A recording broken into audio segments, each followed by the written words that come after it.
Assalamualaikum warahmatullahi wabarakatuh. Bismillahirrahmanirrahim. Alhamdulillahirabbil alamin. Assalatu wassalamu ala asyrafil anbiya wal mursalin sayyidina Muhammad wa ala alihi washabbihi ajma'in. Qala rabbi shrah li sadri wa yassir li amri wa hlul 'uqdatam min lisani yafqahu qawli, amma ba'd. Bapak Ibu jamaah salat maghrib yang dirahmati Allah Subhanahu wa taala, alhamdulillah kita bersyukur pada Allah Subhanahu wa taala, malam hari ini kita dapat hadir kembali di rumah Allah yang mulia ini dalam keadaan sehat walafiat. Mudah-mudahan Allah Subhanahu wa taala panjangkan umur kita dalam keadaan sehat walafiat fi taatillah, dapat berjumpa dengan bulan suci Ramadan yang insya Allah 2 minggu lagi Ramadan akan tiba. Ini tanggal malam ke-14 Sya'ban, besok malam Jumat, malam nisfu Sya'ban. Allah Subhanahu wa taala akan turun di malam nisfu Sya'ban menjumpai para hamba-hambanya dan mengampuni dosa hamba-hambanya kecuali 2 orang, yang musyrik dan yang bermusuhan. Dalam satu riwayat, kecuali yang bermusuhan dan yang membunuh.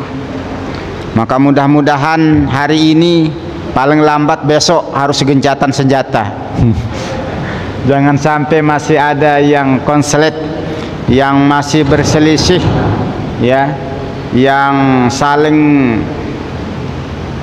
menyudutkan, supaya semua kita mendapatkan ampunan dari Allah Subhanahu wa taala. Salawat dan salam kita sampaikan pada Nabi besar Muhammad sallallahu alaihi wasallam. Allahumma salli ala Sayyidina Muhammad wa ala ali Sayyidina. Yang dirahmati Allah Subhanahu wa taala, malam ini kita lanjutkan mudzakarah kita tafsir juz amma, masih surah An-Nazi'at. Allah Subhanahu wa taala berfirman, Hal ataka hadithu Musa idh nadahu rabbuhu bil wadil muqaddasi tuwa. Hal ataka, apakah sudah sampai kepadamu hadithu Musa, cerita tentang Musa. Hal istifham masuk pada fi'il madi, bisa bermakna litahqiq, pasti telah sampai kepadamu, sungguh telah sampai kepadamu. Seolah-olah Allah mengatakan, kan sudah sampai kepadamu. Apa yang sudah sampai kepadamu ya Muhammad? Hadithu Musa, cerita tentang Musa. Ilnadahu rabbuhu, rabbuhu fa'il, nadahu nada fi'ilhu maf'ul. Karena maf'ulnya damir muttasil, wajib didahulukan dari fa'il. Jadi kalau diartikan secara perkata, ketika memanggil akan dia oleh Tuhannya. Ini ejaan lama yang dipakai. Karena itu dalam terjemahan EYD fa'ilnya diartikan dulu, ketika Tuhannya memanggilnya.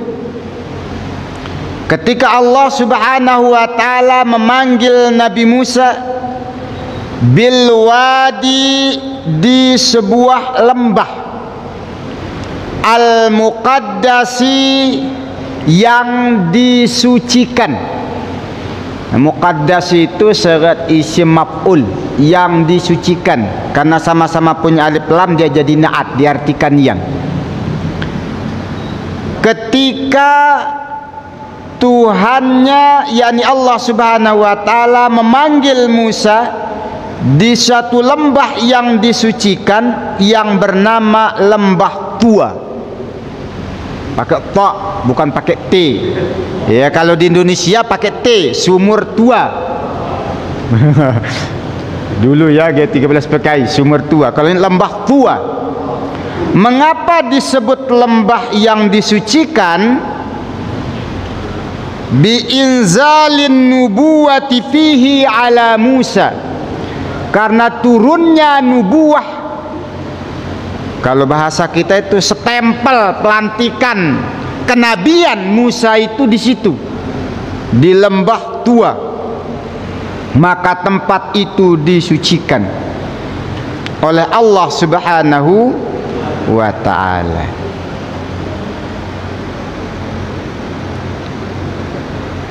Jamaah yang dirahmati Allah Subhanahu wa ta'ala,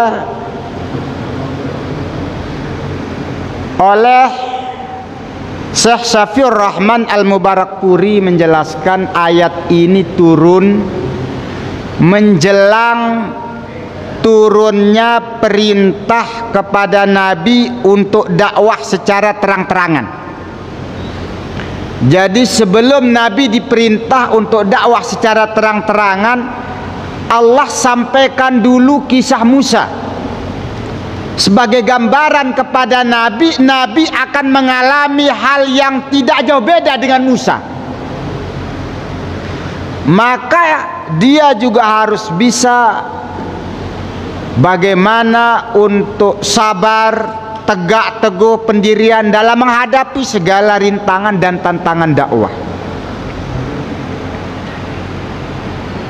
Allah Subhanahu wa ta'ala berfirman kepada Musa, "Idhhab ila fir'auna innahu tagha." Idhhab, pergilah kamu Musa, ila fir'auna, kepada Fir'aun. Pergi ke Fir'aun sana. Innahu tagha, sesungguhnya Fir'aun itu telah melampaui batas.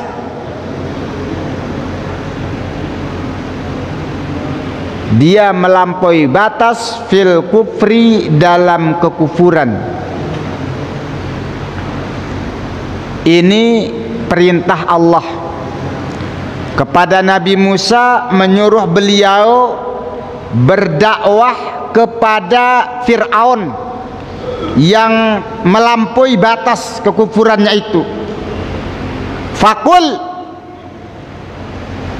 lalu kamu katakan kepada Fir'aun nanti di sana. Dikasih bagaimana cara dakwahnya. Hal laka ila an tazakka,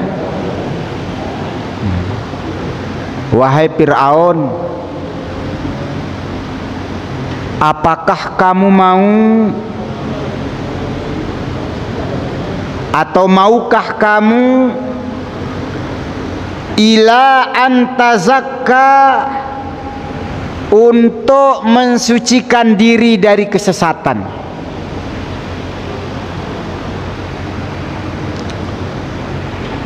Ini ajakan yang lunak. Ka'annallaha ta'ala yaqul, ini seolah Allah Subhanahu wa ta'ala ingin berkata kepada Nabi Muhammad sallallahu alaihi wasallam, isbir kama sabara Musa, bersabarlah kamu Muhammad sebagaimana sabarnya Musa menghadapi Fir'aun. Fir'aun yang begitu kejam, yang begitu angkuh, melampaui batas, disuruh oleh Allah Subhanahu wa ta'ala untuk didakwahi. Tapi perhatikanlah perintah Allah kepada Musa, faqul hal laka ila an tazakka, amarallahu ta'ala Musa alaihissalam bi ayyaqula lahu qawlan layyinan, agar Musa berkata kepada Fir'aun dengan perkataan yang lemah lembut. Ini dakwah itu hendaklah lemah lembut tapi tegas. Apa kalimat yang diperintahkan kepada Fir'aun? Qul, katakan olehmu Musa, hallaka ila antazakka. Fir'aun, mau enggak kamu saya aja agar kamu mensucikan diri dari kesesatan? Jangan kafir begitu. Enggak langsung main ke sana, Fir'aun. Enggak, diajak baik-baik, qaulan layyinan. Saya kira sedegil-degilnya umat yang ada di Tanjung Pinang tidak adalah sejahat Fir'aun. Tapi kepada Fir'aun saja Allah suruh Nabi Musa dengan qaulan layyinan. Mau tak?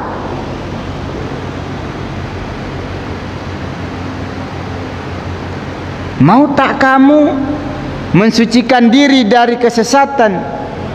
Wa ahdiyaka ila rabbika, dan mau enggak kamu saya tunjukkan jalan menuju Tuhanmu? Fatahsya, agar kamu takut, tunduk dan taat kepadanya. Fa'arahul ayatal kubra, lalu Musa alaihi salam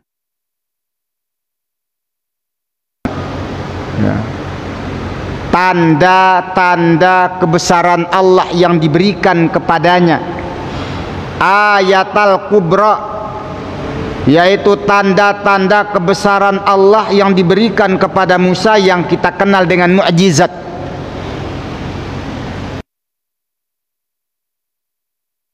Masukkan tangannya ke saku,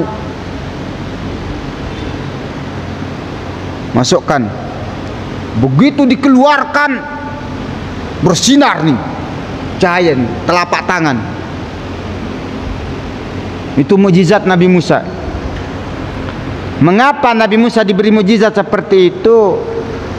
Karena orang-orang yang di sekitaran Fir'aun itu banyak ahli sihir, ahli magic, ya, sesuatu yang di luar nalar manusia. Maka Allah berikan kemampuan kepada Musa, mukjizat, keluar percaya. Di antara tanda yang terbesar juga ketika Nabi Musa disuruh melemparkan tongkatnya, berubah menjadi ular yang sangat besar. Jamaah yang dirahmati Allah Subhanahu wa taala, mukjizat yang diberikan buktikan bahwa beliau adalah utusan Allah. Pergilah Nabi Musa menghadap Fir'aun, mendakwahi Fir'aun, lalu dia menyampaikan dakwah sebagaimana perintah Allah Subhanahu wa taala. Fakadzdzaba wa asah, tapi ternyata Fir'aun mendustakan Musa, menganggap Nabi Musa apa yang disampaikan tak betul, ditolak dakwah Nabi Musa. Fir'aun bermaksiat mendurhakai Allah Subhanahu wa taala. Musa didustakan, Allah didurhakai. Nah, inilah sifat melampaui batas dari Fir'aun. Bukan sampai di situ, summa adbara yas'a, summa kemudian adbara, Fir'aun itu adbara, kalau bahasa kita adbara itu berbalik ke belakang, membelakangi anil iman, tak mau beriman dia. Ngapain kata dia? Yas'a bukan sekedar menolak beriman, bahkan dia yas'a, berusaha, fil ardi bil fasad, dia berusaha untuk melakukan kerusakan di muka bumi.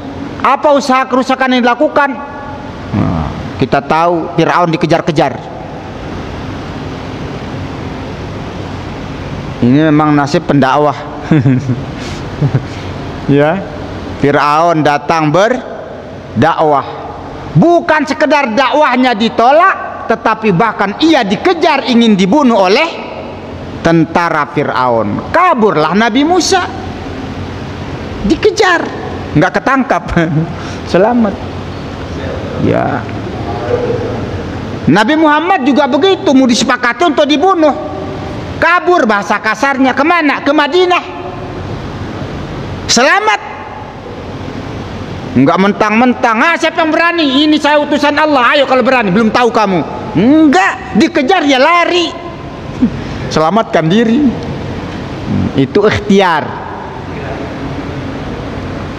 Fahasyara, lalu Fir'aun mengumpulkan para pembesarnya, para tentara dan tukang sihirnya dikumpulkan.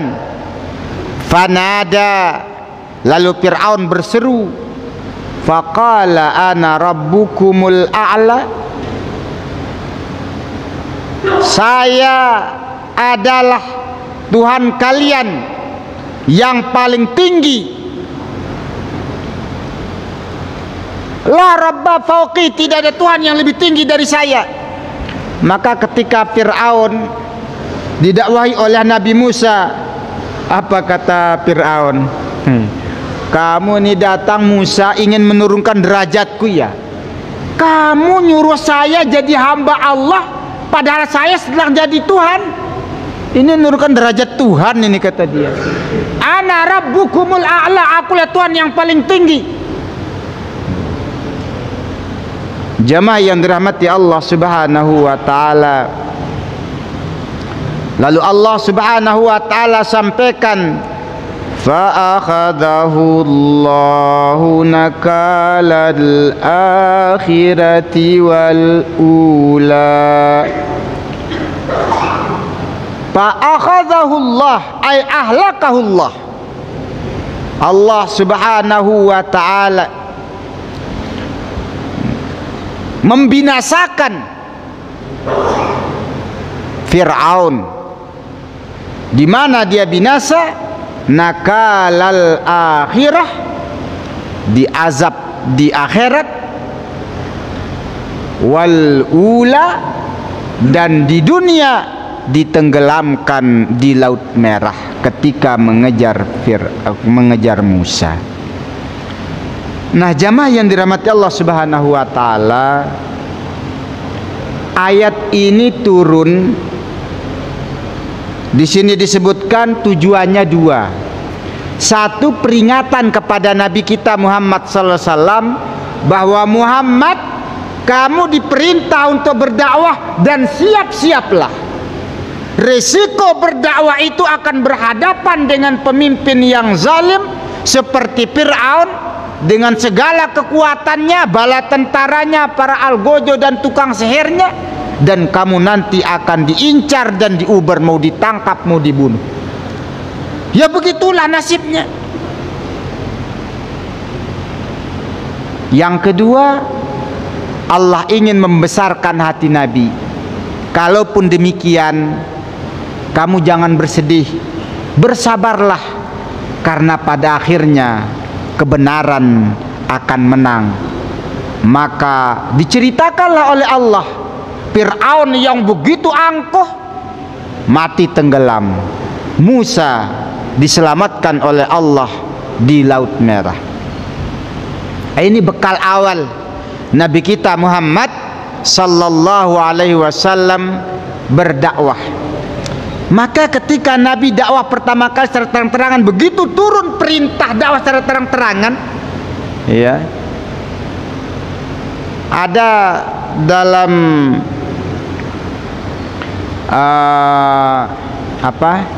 Sirah Nabawiyah, ya, oleh Said Qutb, itu kata Nabi duduk, agak terduduk nih.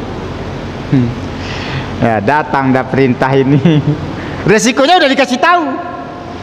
Nah, ini harus mulai, tapi ini kalau enggak gimana? Maka begitu perintah dakwah itu datang, walaupun Nabi sadar betapa besar resikonya, Nabi pun mulai dakwah. Gimana cara dakwah Nabi? Langkah pertama pakai undangan.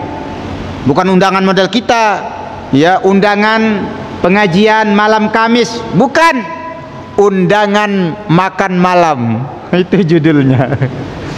Risiko pendakwah begitu. Ya, bukan mikirin nanti dikasih apa ya, apalagi ini di sana banyak buah-buahan, bukan bab itu. Hidangkan makanan, diundang para pembesar Quraisy, maka datanglah orang-orang Quraisy, ya, tetapi ini Abu Lahab ini sudah mulai curiga. Jangan-jangan ini mau menjebak Muhammad. Begitu makan, selesai makan, sebelum Nabi ngomong, Abu Lahab duluan ngomong, Muhammad, nampaknya kamu ada hajat ngundang kami ini. Kalau kamu ngomong aja langsung, tapi ingat ya, pamanmu di sini adalah tokoh masyarakat di sini, jangan macam-macam. Akhirnya Nabi tak jadi ngomong saat itu. Baru nanti di bukit beliau ngomong, baru turunlah surat Al-Lahab itu. Nah, begitulah dakwah. Jadi kalau ada kegiatan-kegiatan dakwah yang ternyata banyak orang tak suka, itu nampaknya sudah tabiat manusia. Tapi jangan nantang, ya, tidak boleh. Ya, kalau kita dikejar, kita lari selamatkan diri, macam Nabi Musa. Tapi bukan jadi penakut, itu ikhtiar. Ya, ikhtiar. Jamaah yang dirahmati Allah Subhanahu wa taala. Jadi apa yang kita dapat di sini, bahwa ketika ada kezaliman yang nampak, Allah utus nabinya, rasulnya untuk dakwah ke sana. Hari ini nabi dan rasul dah tak ada, karena khatamul anbiya Nabi Muhammad SAW telah wafat. Maka al ulama warasatul anbiya, harus datang juga, apapun risikonya, sampaikan mana yang hak, mana yang batil, dengan segala konsekuensinya. Tapi kita yakin insya Allah, kalau cara kita baik, nah caranya tapi diperhatikan. Macam Nabi Musa disuruh ngomongnya baik-baik, Fir'aun, pada segala itu Fir'aun mau tak? Halaka ila antazakka, mau enggak kamu mensucikan diri? Maka di sini di tafsir saya mengatakan, amarallahu taala Musa alaihissalam bi ayyaqula lau qaulan layyinan, hendaklah dia berkata kepada Firaun dengan perkataan yang lemah lembut. Kalau udah cara yang baik-baik kita usahakan masih juga, nah itu kita serahkan kepada Allah Subhanahu wa taala. Jamaah yang dirahmati Allah Subhanahu wa taala, apa yang kita dapat? Satu, dakwah harus tetap dijalankan. Yang kedua, cara menyampaikannya hendaklah dengan bijaksana. Ya, jangan teriak-teriak tak jelas. Yang baik-baik aja, diskusi bagus-bagus. Yang ketiga, kalau ada tantangan dan rintangan, itu memang sudah risiko. Yang keempat, kita harus yakin, insya Allah, in tansurullah yansurkum. Kalau kamu menolong agama Allah, menyebarkan agama Allah, maka Allah yang pasti akan menolong kamu. Jamaah yang dirahmati Allah Subhanahu wa taala, maka setelah Allah Subhanahu wa taala menceritakan ini, lalu Allah katakan, Antum asyaddu khalqan amis sama'u banaha. Antum ini bisa dibaca dua, bit tahqiq wa tashiliha. Kalau tahqiq antum, kalau tashil antum. Mana yang biasa dipakai itulah kita pakai. Nanti mencoba-coba lupa pula ayat berikutnya. Ya. Antum asyaddu khalqan amis sama'u banaha. Antum khalqan apakah penciptaan kalian asyaddu, lebih hebat, amis sama ubanaha, atau penciptaan langit yang dibangun oleh Allah Subhanahu wa ta'ala. Langit kita tahu di atas, tapi tak pakai tiang. Allah nanya, mana lebih hebat? Penciptaan jasad kamu manusia yang lebih hebat, atau penciptaan langit? Allah bukan tidak tahu. Allah ini ingin menandaskan, emangnya kamu lebih hebat penciptaannya daripada penciptaan langit? Allah bandingkan penciptaannya saja kita sudah ngalah, apalagi nak bandingkan dengan Allah yang ciptakan manusia. Allah yang ciptakan langit, Allah. Lalu Allah nanya, mana lebih hebat, saya saat menciptakan kamu atau saat menciptakan langit? Allah ingin katakan, jauh lebih hebat langit, jangan bergaya. Begitu maksudnya.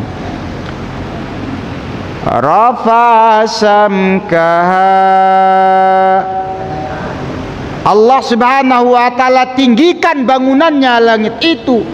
Fasawwaha, lalu Allah sempurnakan penciptaannya. Bila aibin, tanpa ada cacat. Wa aghtasha laylaha wa akhraja duhaha. Wa aghtasha laylaha ay azlama. Allah Subhanahu wa ta'ala menjadikan malamnya itu gelap gulita. Siapa yang jadikan? Allah. Wa akhraja duhaha, Allah jadikan siangnya itu. Ya, duha itu sebetulnya pagi ya, tapi siang itu terang benderang. Abrala nura syamsya. Ya. Allah Subhanahu wa ta'ala itu tampakkan cahaya dari matahari itu. Allah ingin menegaskan kepada kita bahwa kita ini ada diciptakan oleh Allah. Langit ini ada diciptakan oleh Allah. Malam itu menjadi gelap gulita itu karena izin Allah. Siang itu terang itu izin Allah. Banyaklah bersyukur kepada Allah. Jangan melampaui batas seperti Fir'aun. Wal arda ba'da dzalika dahaha, dan bumi Allah jadikan bumi itu setelah itu. Setelah berarti langit dulu, setelah langit lalu Allah ciptakan bumi. Ba'da dzalik, jadi jauh duluan dulu diciptakan langit, planet-planet. Bumi ini baru ya, dibanding planet-planet yang lain. Wal arda ba'da dzalika dahaha, lalu Allah jadikan setelah itu bumi yang dihamparkan sehingga kita bisa bikin rumah di sini ya, enggak tegak tapi terhampar, datar. Tapi kalau datar betul macam lapangan bola, habis kena banjir. Nah, untung ada bukit-bukitnya, apanya, lembahnya tempat air, bukitnya tempat kita bikin rumah. Nah, jamaah yang dirahmati Allah Subhanahu wa ta'ala, Allah semua jadikan itu ya. Akhraja minha ma'aha wa mar'aha, lalu Allah keluarkan minha, darinya, dari bumi itu apa? Ma'aha, mata air. Ma, air. Keluarkan dari bumi itu ada air, mata air. Wa mar'aha, dikeluarkan tumbuh-tumbuhan, artinya ditumbuhkan tumbuh-tumbuhan keluar dari bumi. Nggak pernah nanam rumput, nggak pernah nanam semak. Saya pun nggak pernah nanam akasia, tapi banyak yang tumbuh. Siapa yang tumbuhkan? Allah Subhanahu wa ta'ala. Maka polisi marah kalau musim panas kita bakar semua itu ya. Allah yang ciptakan, malah kita yang bakar. Kering begitu hujan, banjir bandang yang terjadi. Itu kesalahan kita. Wal jibala arsaha. Ya. Lalu Allah Subhanahu wa taala pancangkan gunung sebagai pasak. Kalau nggak ada gunung bisa goyang ini bumi, dataran ini, ya. Maka gunung itu dijadikan pasak. Mata'an lakum wa li'an'amikum. Itu semua yang disebutkan oleh Allah Subhanahu wa taala. Allah jadikan semuanya mata'an lakum, sebagai kenikmatan buat kalian untuk dinikmati, wali an'amikum, dan dinikmati juga oleh binatang ternak kalian. Allah ciptakan langit, nampak bintang-bintang sehingga nelayan tahu kemana arah pulang. Kalau tak ada, pening juga para nelayan. Ya, kenikmatan buat kita. Allah ciptakan pantai, tempat orang nikmat berekreasi dilagui, trikora, nikmat buat kita. Allah ciptakan gunung, orang mendaki gunung, macam di Rinjani sekarang lagi viral itu, apalagi dengan Mandalika. Oh, semuanya viral, dinikmati oleh manusia. Allah ciptakan tumbuh-tumbuhan untuk kita nikmati semua. Allah Subhanahu wa taala ingin sampaikan kepada kita betapa murahnya Allah Subhanahu wa taala kepada kita. Tapi kenapa kok kamu macam Fir'aun, melampaui batas, tak mau beriman, tak mau ibadah? Sadar banyak sekali pemberian Allah Subhanahu wa ta'ala. Itu untuk kita nikmati semua dan dinikmati oleh hewan ternak kita. Pada ujungnya hewan ternak itu pun kita yang menikmati di waktu di akikah dan di korban. Beliau yang lebih paham. Kita nikmati semua. Luar biasa pemberian Allah Subhanahu wa ta'ala. Fa idza ja'atit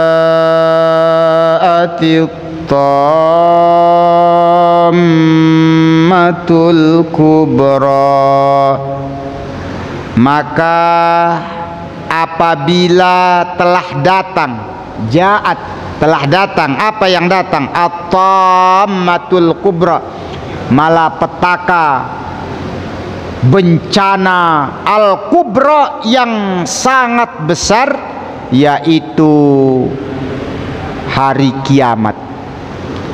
Langit diruntuhkan oleh Allah, bumi digoncang, gunung yang jadi pasak itu tercopot, ya, terbang bagaikan, ya, kapas, berserakan luluh lantak. Yauma yatadhakkarul insanu ma sa'a. Yauma, pada hari, yauma idzin, pada hari ketika yatadhakkarul insan, manusia mengingat ma sa'a, apa yang telah diperbuat, yang diusahakan fid dunya min khairin wa syarrin. Jadi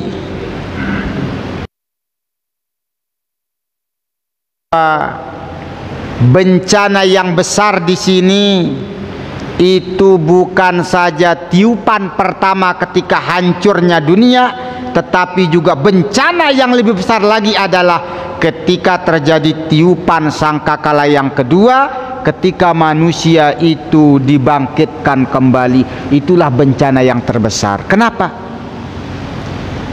Kalau bencana yang besar pertama kiamat, kita mati tak ada masalah, selesai. Tapi yang jadi masalah besar ketika sudah dibangkitkan, hidup kembali, mempertanggungjawabkan itu.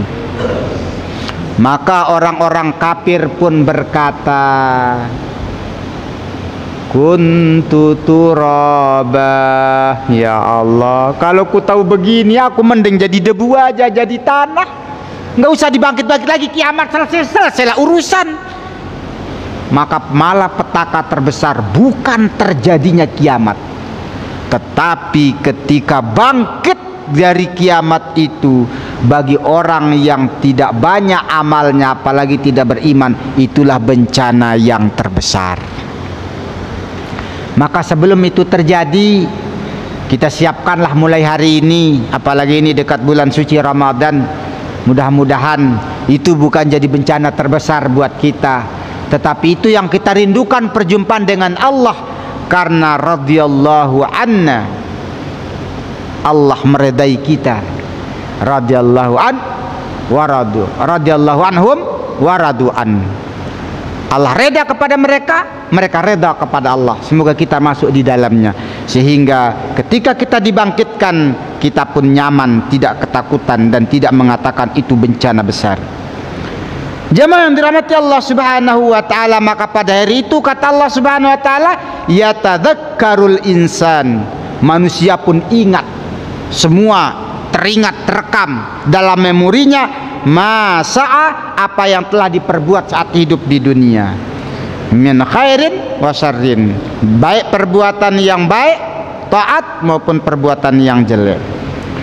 Wa burrizatil jahimu liman yara, wa burrizat uzhirat, dan ditampakkan dengan jelas al jahim, neraka jahim, api yang berkobar-kobar, ditampakkan dengan jelas. Pada hari kiamat, sudah ini kiamat, nampak. Siapa yang nampak? Liman yara, bagi yang melihat. Bagi orang beriman mudah-mudahan tak nampak lah.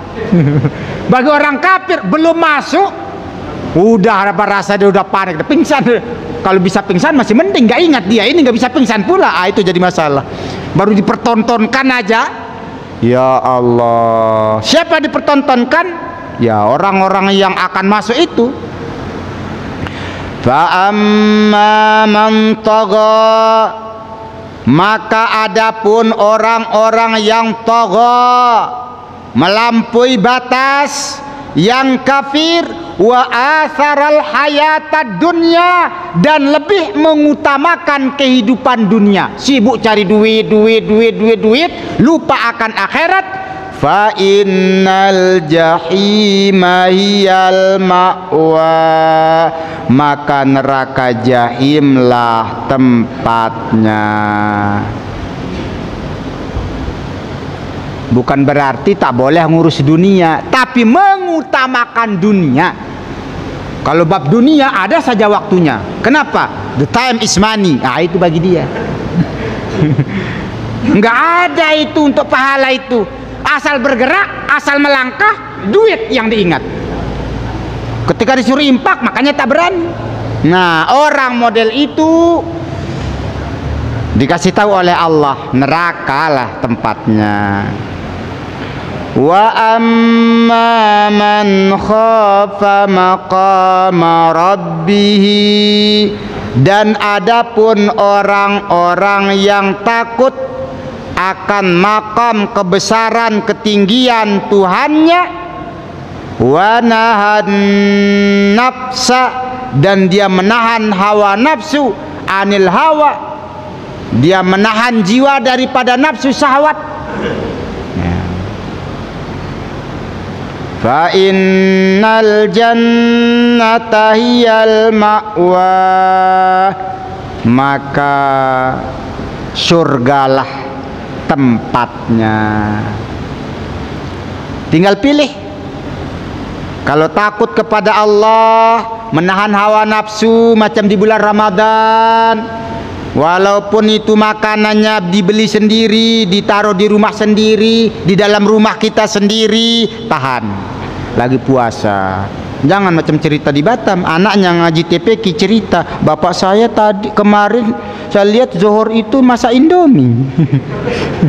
Tak tahan dia, sehingga ditutup kedai itu. Kata Pak Menteri, buka aja kedainya biar mereka malu. Makin bergaya dia, selesai makan ngerokok pula. Innalillahi wa inna ilaihi raji'un. Habislah dia nanti itu. Allah katakan, siapa yang melampaui batas akan masuk neraka jahim. Siapa yang takut kepada Allah, menahan hawa nafsunya dari berbuat yang tidak dilarang, yang tidak dikehendaki oleh Allah, berbuat maksiat, dia tahan dirinya dari berbuat maksiat, dia tahan diri dari keinginan hawa nafsu, maka surgalah tempatnya. Ada pula yang nyinyir, dikasih tahu model begini, yas'alunaka 'anis saati ayyana mursaha. Muhammad, hati-hati aja, nanti akan ada yang nyinyir. Yas'alunaka, mereka akan bertanya kepadamu, pakai fil mudhari, dia akan nanya nanti. Kau jelaskan, dia nyinyir, nanya apa? Anis saah, tentang kiamat. Ayyana mursaha, emangnya kapan kiamat tuh yang kau bilang-bilang tadi itu? Betul tak? Kapan nak terjadi? Memang tak betul orang ini ya, dikasih tahu macam nantang dia, kapan terjadi? Kalau kita ditanya begitu Pak, jangan marah. Apa kata Allah Subhanahu wa ta'ala? Fima anta min dzikraha ay laysa indaka ilmuha. Muhammad, kamu tidak punya pengetahuan tentang itu. Enggak usah mentang-mentang jawab kiamat akan terjadi pada tanggal sekian macam yang viral itu. Allah sudah kasih tahu Nabi kita, kamu enggak dikasih tahu, dan bukan tugas kamu menjawabnya. Janganlah terpancing dengan pertanyaan yang model-model nyinyir gitu. Ya. Ila rabbika muntahaha. Ya. Serahkan urusan itu kepada Tuhanmu. Dia yang menentukan dia kapan akan terjadi, itu urusan Allah, bukan urusan kamu. Ya. Jadi penghentian, berakhirnya urusan ini Allah Subhanahu wa ta'ala. Artinya jangan tanya kita. Maka ketika Jibril nanya Nabi Muhammad, itu contoh. Mata sa'ah, kapan kiamat, kata Jibril. Bukan ngetes Nabi, memang mencontohkan umat. Nabi tak jawab. Bukanlah yang ditanya lebih hebat dari yang pada bertanya. Ini cuma pura-pura nanya aja, pura-pura dalam perahu, pura-pura tak tahu. Bukan pura-pura tahu, sama-sama tak tahu. Jadi tak usahlah diprediksi kapan kiamat. Urusan Allah Subhanahu wa ta'ala. Lalu Allah katakan, innama anta mundiru man yakhshaha. Sesungguhnya kamu Muhammad tidaklah lebih dari sekedar pemberi peringatan kepada orang-orang yang mau takut kepada Allah. Jangan habiskan energi waktu untuk menjawab yang nyinyir-nyinyir. Sampaikan aja, siapa yang mau, lebih baik urus yang itu. Kita ini kadang-kadang kita habiskan waktu untuk berdebat aja, tapi tak selesai-selesai, ya, tak ada hasil. Nah, coba ini mana yang mau, yang betul-betul yang diajak ke masjid, kita ajak. Yang enggak biar aja dulu, nanti kita ulangi lagi, tapi jangan habiskan waktu untuk ke situ aja. Nanti baru akan mereka tahu, ka'annahum yauma yarawnaha lam yalbasu illa ashiyatan aw duhaha.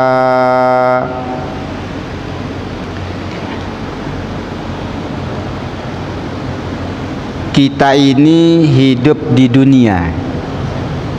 Sebelum kita hidup di dunia, kita hidup di alam rahim. Ada yang ingat enggak?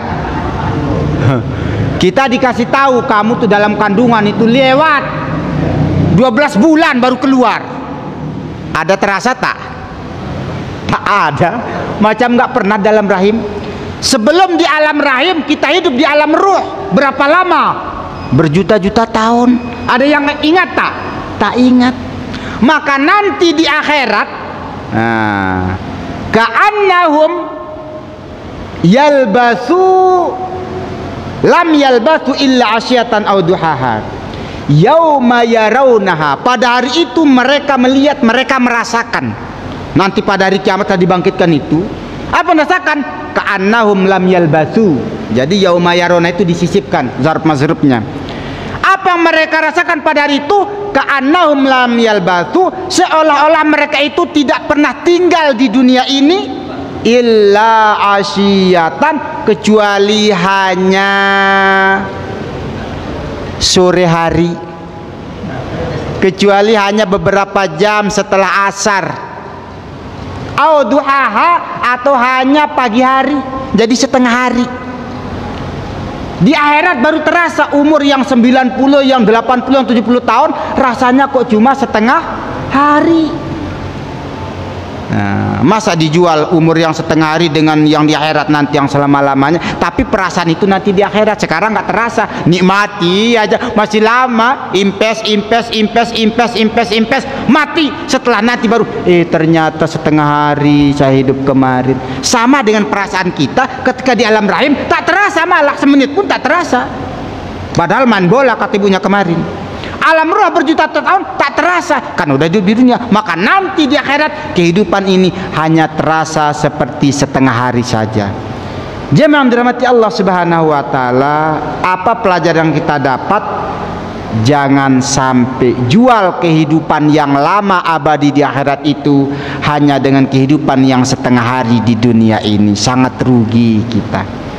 Semoga dengan mengingat ayat ini sebagai bekal kita untuk menguatkan ibadah kita, terutama menyambut bulan suci Ramadan, sehingga kita memperoleh keselamatan, kebahagiaan dunia dan akhirat, serta kita ditempatkan di surganya Allah Subhanahu wa taala. Amin ya rabbal alamin. Terima kasih atas segala perhatian, mohon maaf atas segala kekurangan. Akhirul kalam, Allahul muwaffiq wal hadi ila sabilir rasyad. Assalamualaikum warahmatullahi wabarakatuh.